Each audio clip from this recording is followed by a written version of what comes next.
What's up, guys? Today we're going to be reading from my creative writing journal. Some of it has dreams in it, some of it has monologues. It's not very good, and doesn't matter. They're entertaining.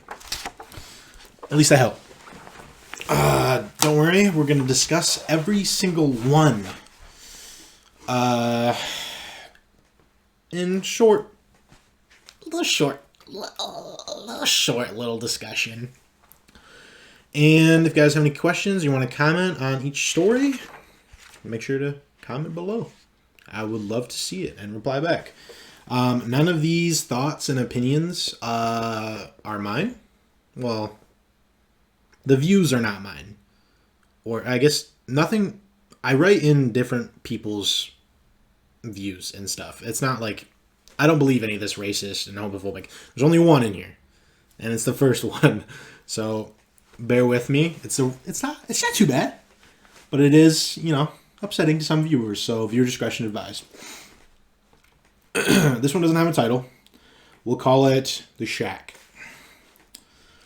I was working at a shack down in a rundown town, if you can even call it that. Well, sorry, let me restart, okay? Wipe that from your brain. Wipe it away. You didn't hear anything. Whew. I was working a shift in a rundown store, if you can even call it that. More of a shack than anything else. I was sitting in my chair, minding my own business, when two unkindly fellers pulled up in a beat-up Volkswagen. Fucking queers. They were all close together, licking their lips and rubbing each other up as they walked in. I gave them a look as they waved at me. I just spat in my spitter and eyed the little one. Looked like they were up to no good. I looked down below the register, and my eyes laid upon old Shirley. A 20-gauge shotgun should shoot those fuckers right now. See, not very nice. But I thought it'd be cool to get a perspective from a shitty perspective at that. But a perspective on like a nasty fucking redneck, racist, homophobic piece of shit, basically. I like doing that once in a while. I do have a really good one, but I'll save that for later. Okay, this one's really short. It's not finished, and probably will never be finished. But this one's called Lost at Sea. Captain! Edward walks up the creaking steps and onto the deck. What is it, Duncan? Captain is standing at the deck looking at the vast sea. We're running low on provisions, and the crew and I are at our wits' end. Edward is fiddling with his hands nervously. The captain notices. That's all for that one. This one's rough. This one's weird. It's strange. I won't discuss the Lost at Sea one because it's pretty self-explanatory. It's just like a pirate, captain shit, whatever. This one's a dream actually that I had, and I wrote it down. So yeah, let's read it. I'm lying in my bed. My door is open. It's dark, and I can't see much. I can hear just fine. Just outside my door, someone is struggling to breathe. I don't want to save the person. I just want this feeling to be over and shut that door. I try to get up, but I'm unable to move. The breathing gets louder and more erratic. As I try to muster the strength to get up, I can't tell if I'm scared of the sound or the fact that I can't move. I try again, this time picking myself up and peering at the door. It's very dark, and the sound seems to be coming from the door across the hall. I don't look. I shut my door, I walk over and sit in a chair and look out the window. I close my eyes for a brief moment, and when I open them, The sun is out. Am I awake? I ask myself. It feels like I am. This all feels real now.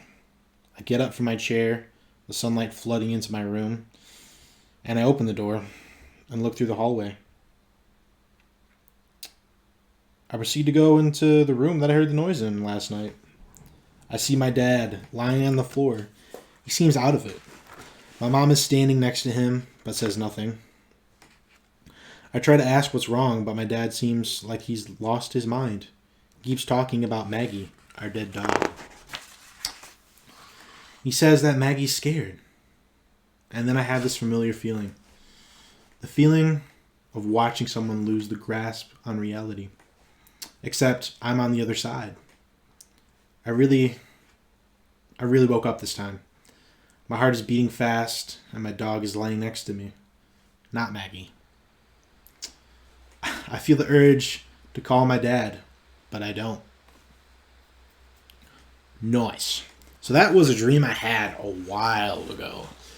And usually I have really vivid dreams, and that one just freaked me out. This one is fairly long. It's not great, but it's entertaining. Let's read it. This one's called, the prompt, was called Change the World, so I decided to write about that. It was the dead of night when they came. Chris was sleeping in his bed. Sound asleep. Then there was an otherworldly buzzing that woke him up. Woke the entire town up, as a matter of fact. Then there was a flash of bright light.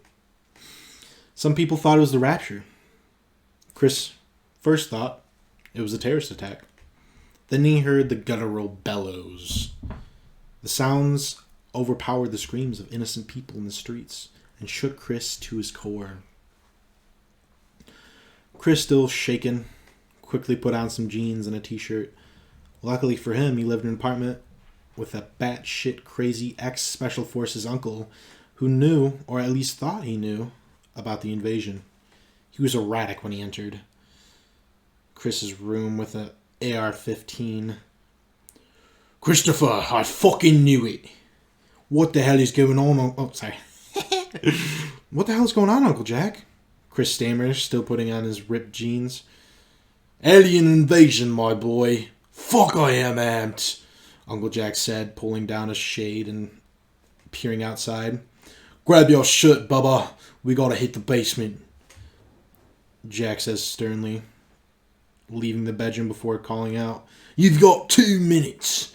Jack always ingrained in Chris to always be prepared ever since his parents died.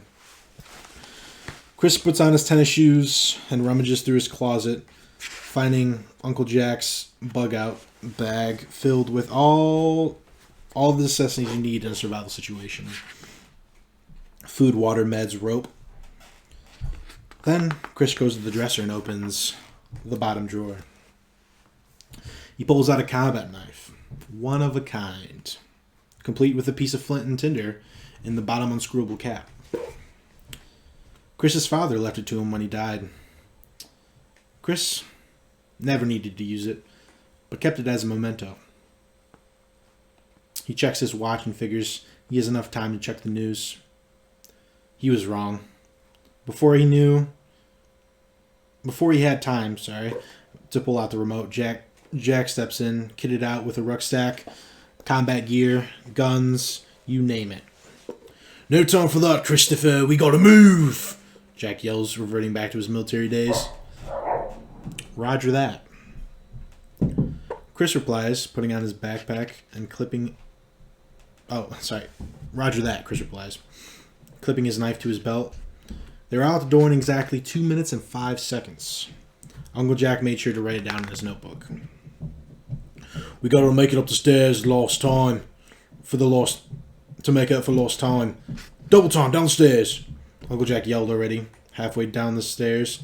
Already halfway down the first flight of stairs.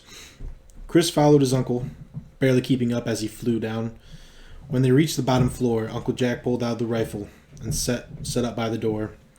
He then pulled out a pistol and handed it to Chris, who takes it without a word. He wasn't the best marksman in the world. Matter of fact, he was shit. But he knew it was a good idea to have a gun. Alright, Chris. Here's the rundown. We watch each other's backs and make it through the parking lot. Into Earl's body shop. He knows we're coming, Uncle Jack said, putting a reassuring hand on Chris's shoulder. Don't worry, Bubba. We're going to get through this. Just stay on your toes.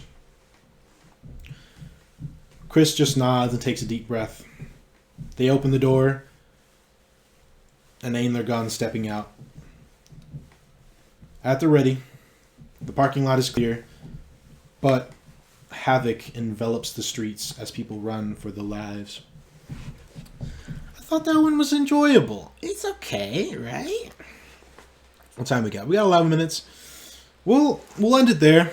And next episode, if you guys want, the next 2 episodes, one will be a live writing, and we'll actually make a decent story with a bunch of prompts and stuff. We'll do a spinning wheel, and we'll read some more of my short stories as well in a separate video.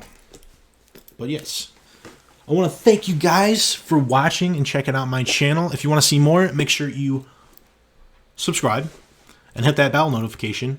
So I think it's down here. I think it might be down there. So you can see when I post a new video. That's about it. I hope you guys have a good day. Make sure you like, comment, and to subscribe. Take care, guys. See ya. Real quick, guys. This is my impression of Steve-O. Yeah, dude. That's it. Thanks.